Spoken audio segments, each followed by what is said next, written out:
Hello dear students, welcome back to your chemistry class. Today we are going to start a new chapter. So before starting our chapter, I will ask a question from you. In which state of matter the intermolecular space is maximum and the intermolecular attraction is minimum? Yes, it is gas. So the chapter that we are going to start today is chapter number 7, Study of Gas Laws.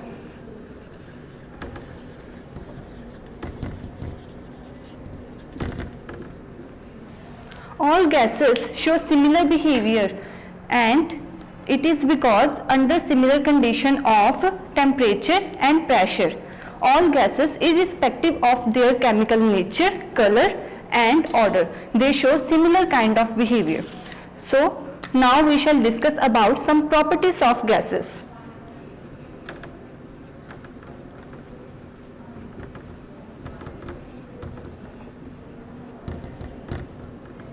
The first property is composition of gases.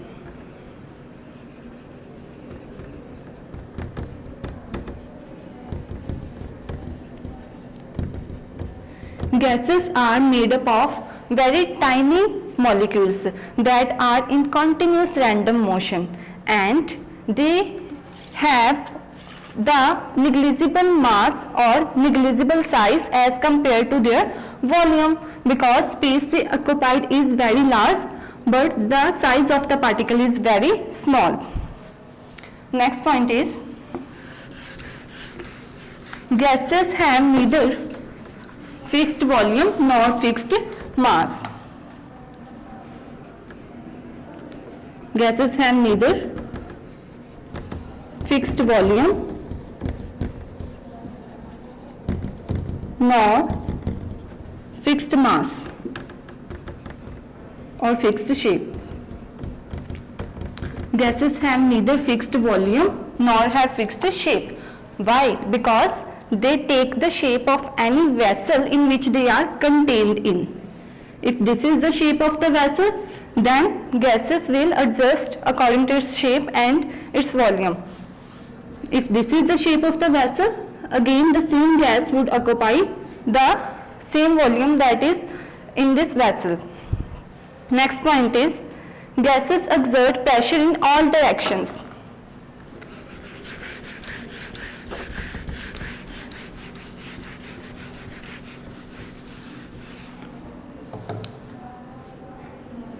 Exerts pressure in all directions.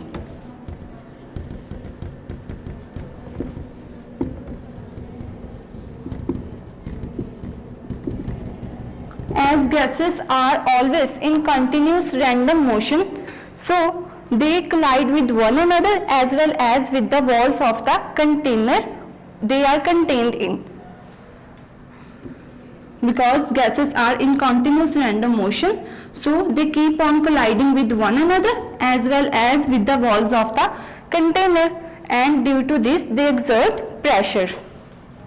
Next point is gases are highly compressible.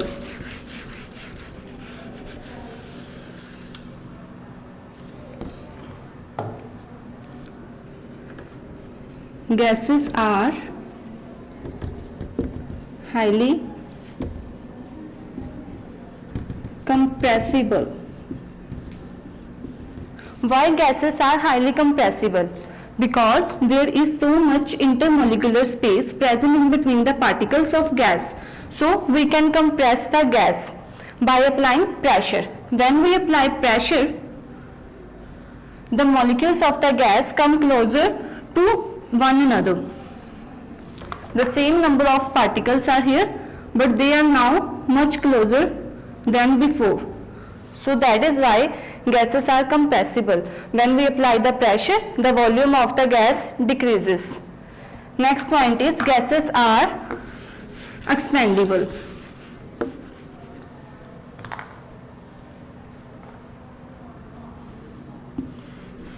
Expansible.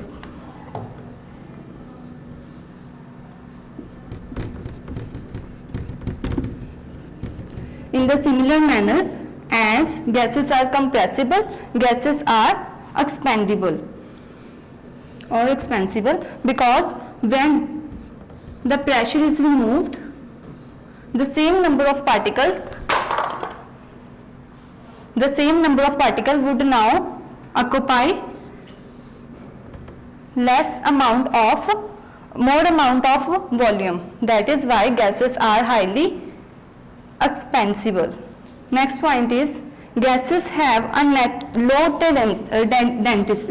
density. Gases have low density. Point number 6. Gases have low density.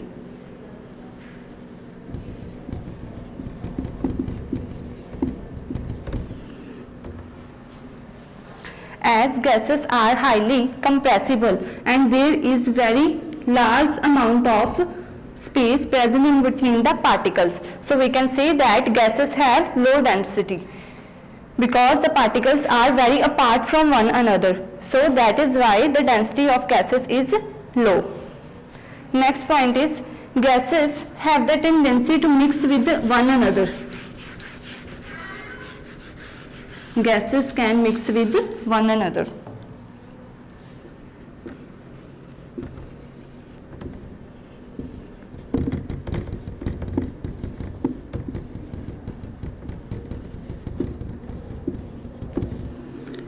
Gases, when two gases are brought in contact with one another, they mixes with one another, and this is because gases possess the property of diffusion. That is why the gases can mix in one another. And the last point is gases can be liquefied.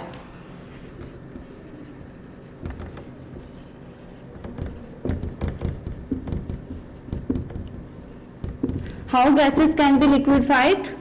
Gases can be liquefied by lowering the temperature. When we lower or cool the gas, lower the temperature of the gas or cool the gas, the particles of the gas comes closer to each other, because by decreasing the temperature, the kinetic motion of the particles also ceases. So the particles of the gas come closer to each other, and when the particles come closer to each other, we can apply the pressure and we can convert the respective gas into respective liquid. Next, we shall discuss about molar motion, relationship between temperature, pressure and volume.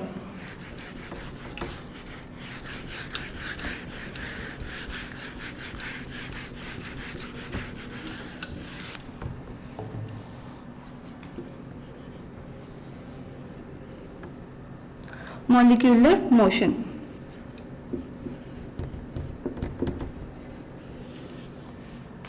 So, we shall discuss these points according to kinetic theory. The average kinetic energy of the particles is directly proportional to the absolute temperature. So we will discuss about the relationship between temperature, pressure and volume.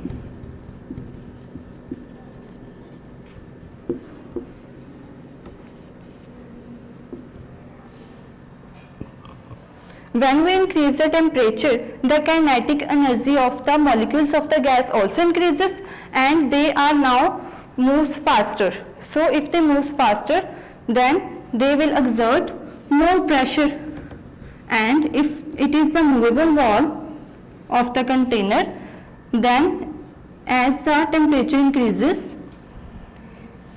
the volume of the gas would also increase because they will hit the surface with more speed. And next we shall discuss about the pressure and volume relationship. The force exerted by the particles of the gas is due to the collisions of the gas particles. As the gas particles collide with one another and with the walls of the container, they exert pressure, and as the pressure increases, and if this is the movable wall, then volume of the gas also decreases. They have the inverse kind of relationship, because as the pressure increases, the volume of the gas decreases. The particles of the gas, if we apply the pressure, the particles will hit the wall of the container more vigorously and the pressure of the gas would increase. So if we decrease the volume, the pressure of the gas would increase. Next we shall discuss about the gas laws. The important part of the chapter is gas laws that we are going to start.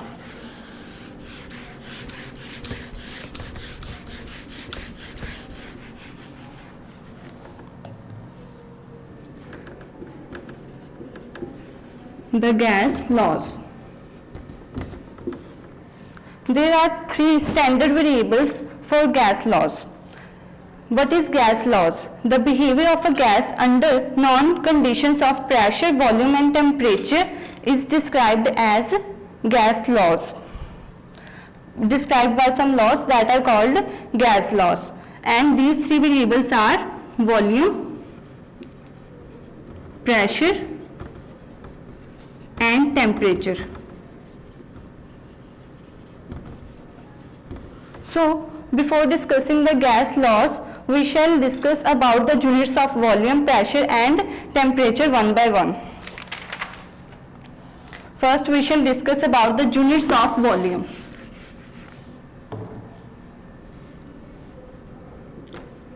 Volume is the space occupied by something. So, space occupied by a gas is volume. So, what are the volumes in which, what are the units of the volume in which we can measure a gas?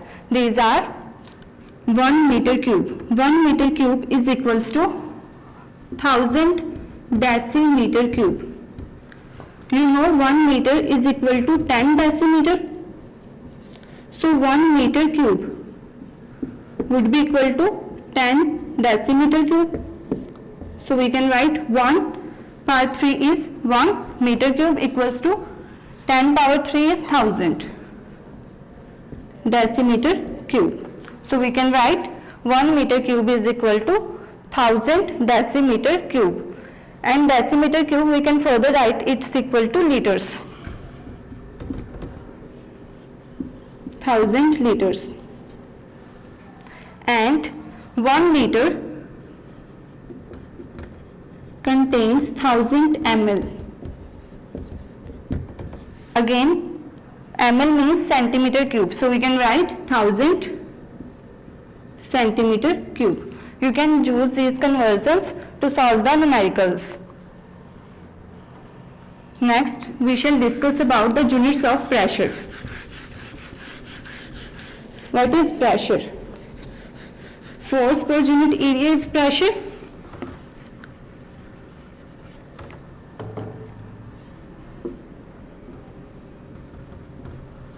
And what is atmospheric pressure?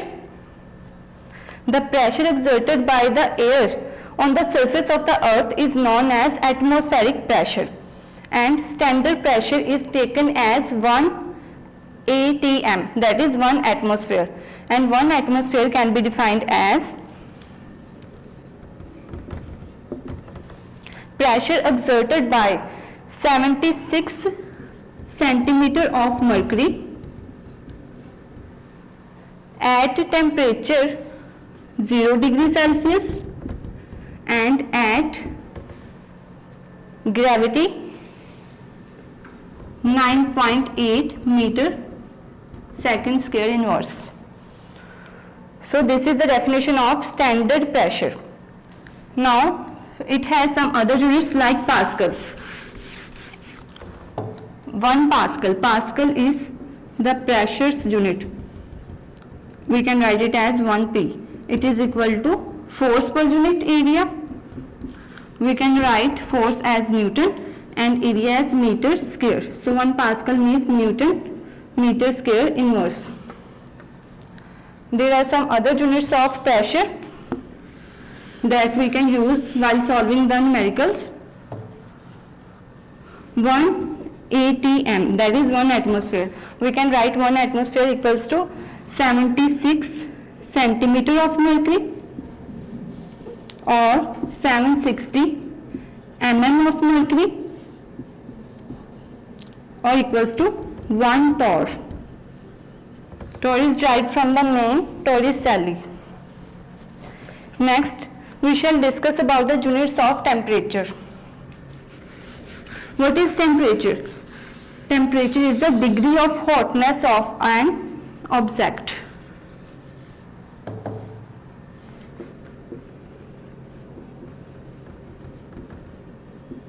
Temperature is the degree of hotness of an object.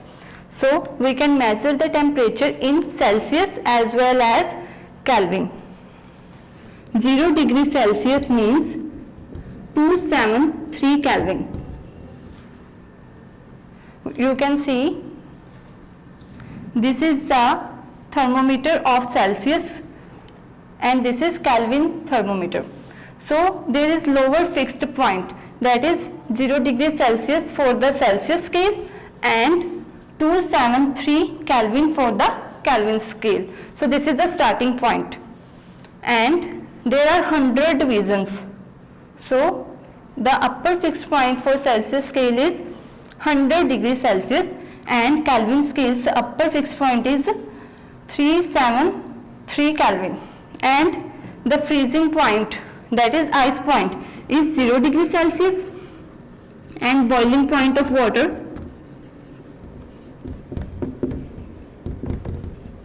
is 100 degrees Celsius. So, steam point is nothing but boiling point. Steam point here is 100 degrees Celsius and steam point, that is boiling point of water for in the Kelvin scale, is 373 Kelvin. We can also write 100 degrees Celsius equals to 100 plus 273 Kelvin, that is 100 degrees Celsius equals to 373 Kelvin. So, we can convert Celsius into Kelvin and Kelvin into Celsius, but in the numericals we have to convert the temperature into Kelvin. Before solving the numericals, just convert the temperature into Kelvin. And do you know what is 0 Kelvin?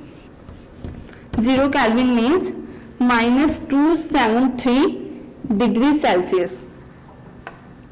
Also, if it is 25 degrees Celsius, then we can write it as 25 plus 273 Kelvin. That is 25 plus 273 is 8, 7 and 2 Kelvin. So, here in the scale there are equal number of divisions. So, 25 degree here means 298 Kelvin. Next, we shall discuss about important gas laws. The first gas law is Boyle's law.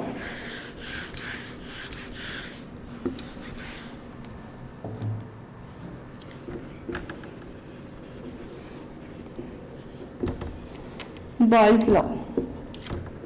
According to Boyle's law is a relationship between volume, pressure and temperature of the gas. So, before discussing gas laws, we take one variable at constant. There are three variables, that is V, P and T, volume, pressure and temperature. So, at a time we take one variable as a constant. So, for the Boyle's law, we take T as a constant. So, Boyle's law states that volume of a gas is inversely proportional to the pressure at constant temperature. So, you can very easily remember the Boyle's law by remembering this expression, that is volume is inversely proportional to the pressure at constant temperature. If we take the temperature as constant, then volume changes inversely. And to remove the proportionality symbol, we use equal to symbol along with the constant. So, we can write V equals to K upon T, where K is the constant. I can also write V1 equals to K upon P1 and V2 equals to K upon P2, because K is the constant. So from this equation I can write V1 into P1 is equal to K and V2 into P2 is equal to K. Constant is equal to constant, that is right hand side is equal to right hand side, so left hand side must be equal to left hand side. So we can write V1 P1 equals to V2 P2. We will use this equation to solve the numericals. This is also known as Boyle's equation, Boyle's law equation.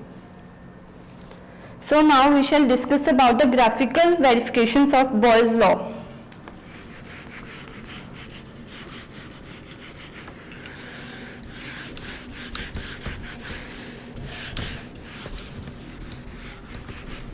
Graphical verification, that is we shall discuss the graphs of Boyle's law. First one is V versus 1 upon P.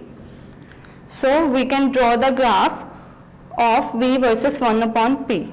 We can take the V along with y-axis and 1 upon P along with the x-axis. So how this changes?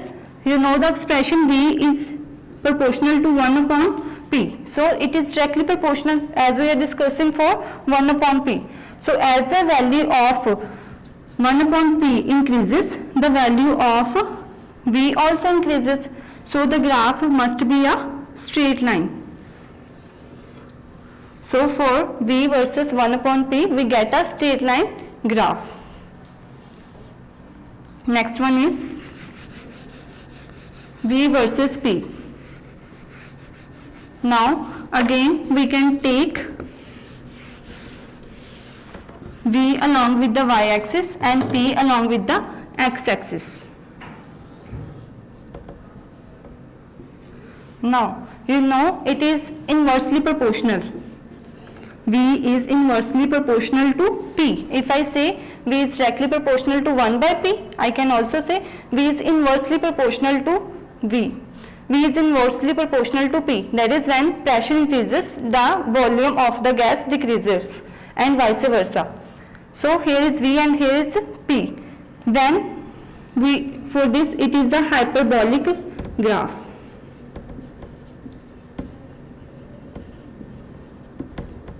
Why this is hyperbolic? Also this graph is at a constant temperature. The graphs that we draw at constant temperature are known as isotherms. So it is isotherm. The graph at constant temperature. Therm means temperature and iso means same. So same temperature we are taking every time. So graph here in this case of V and P is hyperbolic.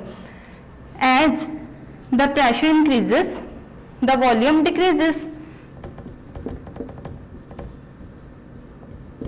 If the pressure is increasing, the volume here is decreasing. Here the value of pressure is 1 and the volume is almost 5. Here the value of pressure is 4 but the volume is almost 2. So by increasing pressure, the volume decreases. So in inverse relation, the graph we obtain is hyperbolic curve. This is hyperbolic curve. Next one is PV versus P.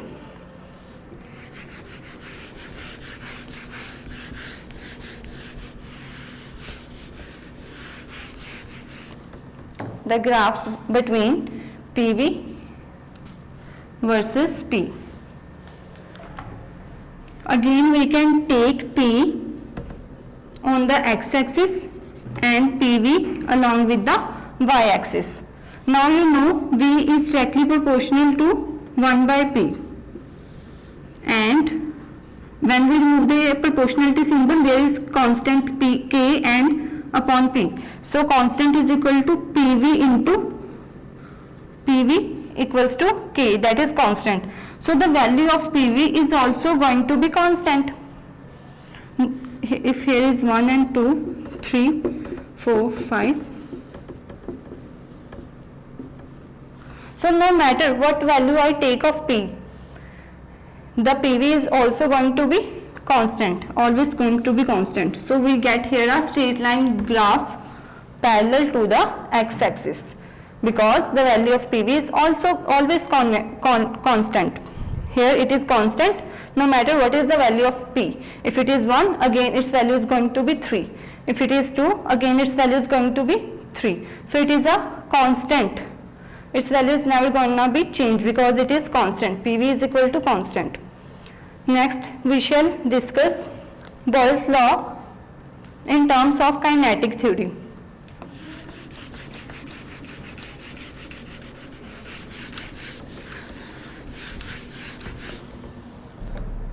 Boyle's law in terms of molecular motion or kinetic theory.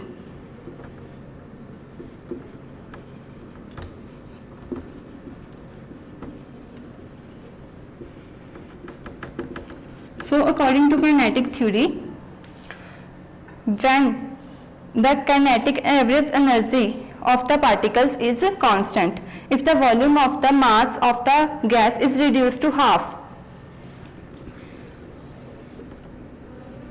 if this is the volume of the gas and if this volume is reduced to the half,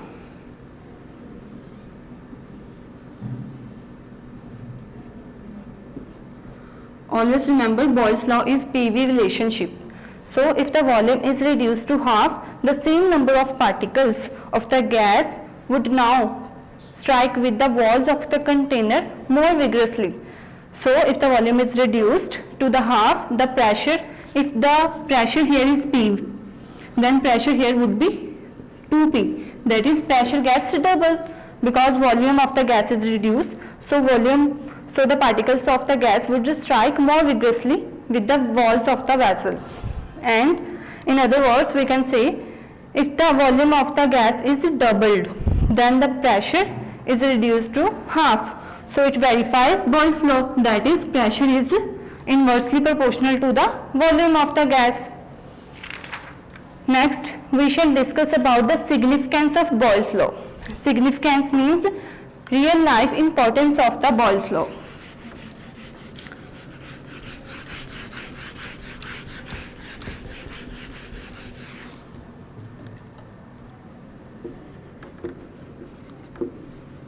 Significance of Boyle's law.